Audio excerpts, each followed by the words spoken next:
जिस देश में माता सीता जैसी पतिव्रता स्त्रियों की पूजा होती है, जहां एक पत्नी अपने वनवासी पति की प्रतीक्षा में रावण की सोने की लंका में महीनों तपस्या करती है, अपने पति का इंतजार करती है, आज उसी देश में हम आपको एक पत्नी की ऐसी खौफनाक करतूत बताने जा रहे हैं जिसे सुन आपके रोंगटे खड़े हो जाएंगे और शायद आपके मुंह से शब्द निकले कि क्या कोई महिला, कोई पत्नी इतनी बेरहम हो सकती है।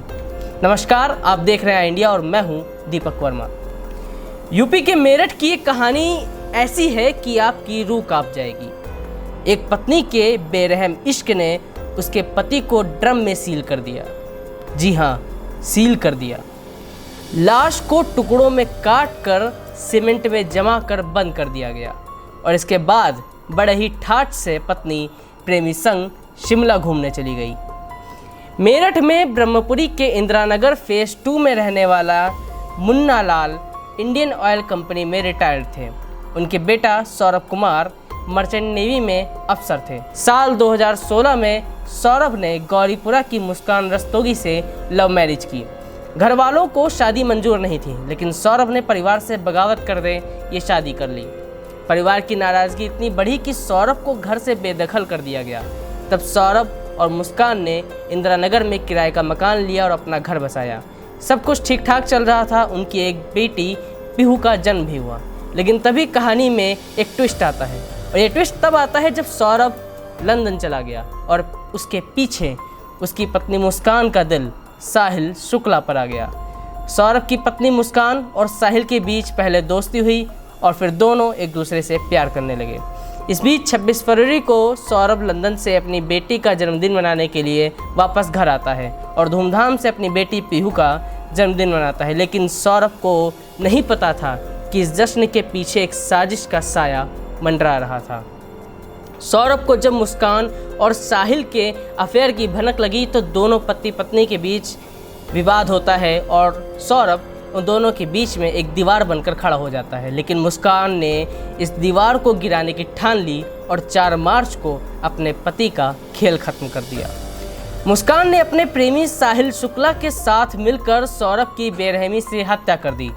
सौरभ के शव को टुकड़ों में काटा गया, ड्रम में डाला गया, ऊपर से सीमेंट डालकर बंद कर दिया गया और फिर पत्नी मुस्कान अपने प्रेमी साहिल संग शिमला की वादियों में इश्क फरमाने चली गई। मुस्कान और उसका प्रेमी जब 14 दिन बाद वापस घर लौटे तो उनको लगा सब ठीक है, लेकिन किस्मत को कुछ और ही मंजूर था।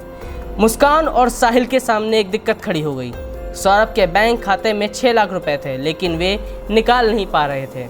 ऐसे में मुस्कान अपनी माँ के पास गई। माँ को झूठा बहाना देकर बैंक से पैसे निकलवाने की बात कही, लेकिन बातों बातों में सच बाहर आ गया। बेटी की हत्या की खबर सुनते ही कविता रस्तोगी सीधा पुलिस के पास पहुंच गई। पुलिस हरकत में आई और मुस्कान और साहिल को गिरफ्तार कर लिया। जब पुलिस ड्रम तक पहुंची तो ड्रम इतना मजबूत था कि ड्रिल मशीन से भी नहीं टूट रहा था। पोस्टमार्टम के लिए ड्रम को ले जाया गया, लेकिन सीमेंट इतना सख्त था कि शव निकालना मुश्किल हो गया। आखिरकार ड्रम के बीच से काटा गया, तब जाकर सौरभ का शव निकला। अब मुस्कान और साहिल सलाखों के पीछे हैं। सौरभ जिसने मुस्कान के लिए अपना परिवार छोड़ दिया, जिसने अपनी पहचान तक बदल दी, जिसकी पूरी दुनिया सिर्फ मुस्कान थी, उसी मुस्कान ने उसे टुकड़े टुकड़े कर डाले। ये सचमुच एक विश्वासघात है, एक ऐसा धोखा है प्रेम में जिसे शायद किसी के लिए भी भूलना मुश्किल होगा। इश्क का जुनून कब बेरहम खूनी खेल में बदल जाए कहना मुश्किल है, लेकिन इतना तय है कि आज मुस्कान और साहिल के लिए प्यार के रंग फीके पड़ गए हैं और सलाखों के पीछे उनके हाथों में अब सिर्फ हथकड़ी का वजन है। फिलहाल आप क्या सोचते हैं इस खौफनाक कत्ल के बारे में? अपनी राय हमें कमेंट बॉक्स में ज़रूर दें।